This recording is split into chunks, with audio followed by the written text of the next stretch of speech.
मोदी को पीएम पद से अब हटा देना चाहिए, हटाना जरूरी है, या ऐसे ही तानाशाही चलती रहेगी?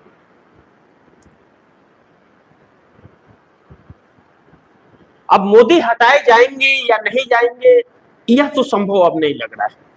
ऐसा संभव नहीं है कि मोदी को हटा सके भारतीय जनता पार्टी के बूते में, वह दम नहीं है, और ना ही आरएसएस के बूते में दम।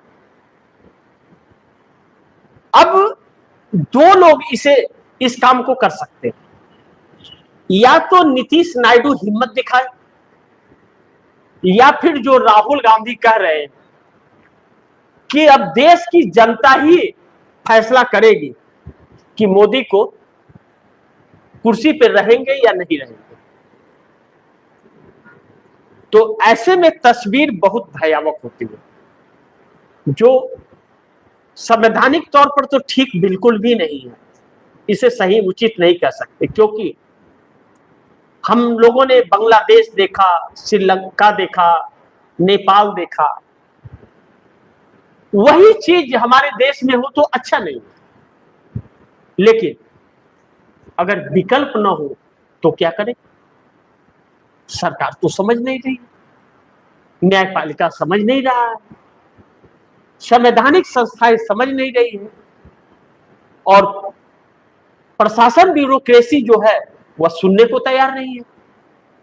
यानी कि राहुल गांधी की कही बातें सच है कि तभी इस देश में सुधार आ सकता है जब ऊपर से नीचे तक पूरे सिस्टम को चेंज कर दिया जाए।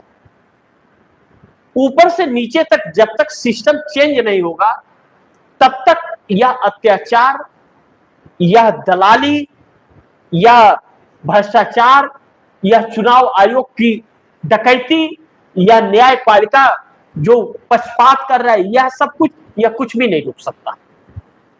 और अब तो मोदी सरकार यह भी फैसला करेगी कि कितने जज न्यायपालिका में होंगे, इसका फैसला मोदी सरकार करेगी। अब यानी कि हर संस्थाओं पर इस सरकार का कब्जा हो गया।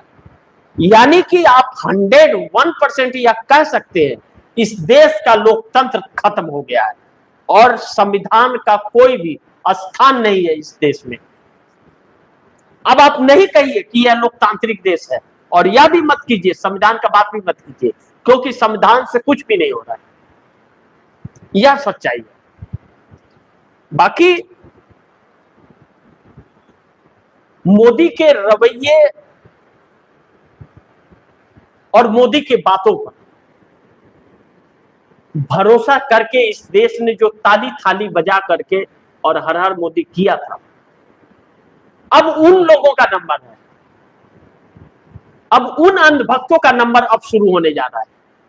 मात्र कुछ ही दिन में शुरू हो जाएगा, और इस एसआईआर के शिकार वह अंधभक्त भी हुए हैं।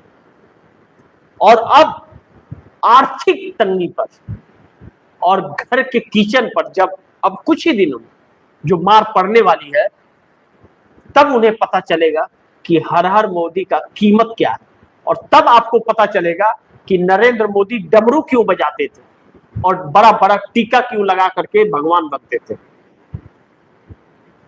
अभी तो पाखंडी का पाखंड और बहुत कुछ दिखाना बाकी है। बाकी ऐसे में आप दर्शक क्या सोचते हैं, आप दर्शकों की क्या राय है, क्या सुझाव है, कमेंट बॉक्स में जरूर दीजिएगा। इस खबर को ज्यादा से ज्यादा शेयर कीजिए, अपने दोस्तों को भी कहिएगा आगे शेयर करें, और आपने टीएफडी इंडिया न्यूज़ 24 को सब्सक्राइब नहीं किया, सब्सक्राइब कर लीजिए, अपने दोस्तों को भी कहिएगा सब्सक्राइब कर। मिलते हैं अगली खबर के साथ, तब तक के लिए नमस्कार।